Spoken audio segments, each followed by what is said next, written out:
আজকের লাঞ্চে আছে সোনা মুগ ডাল, এটা কস্তুরি থেকে আনা। তার সঙ্গে আছে চিংড়ির মালাইকারি, বাড়িতে করা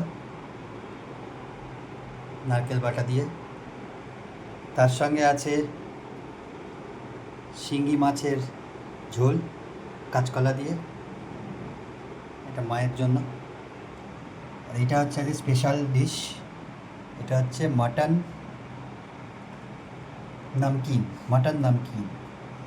স্পেশাল ডিশ।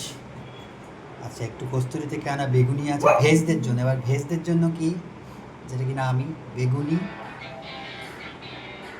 আর এটা হচ্ছে ছানার তরকারি, পনিরের তরকারি, আর পোলাওও আছে, ভাতও আছে। আচ্ছা, ডেজার্টে আজকে আছে, বাবা নিয়ে এসেছে, এটা কি কি মিষ্টি, এটা একটা মিষ্টি। আচ্ছা, মা পায়েস করে নিয়ে এসেছে, আর কস্তুরি থেকে কাঁচা আমের চাটনি।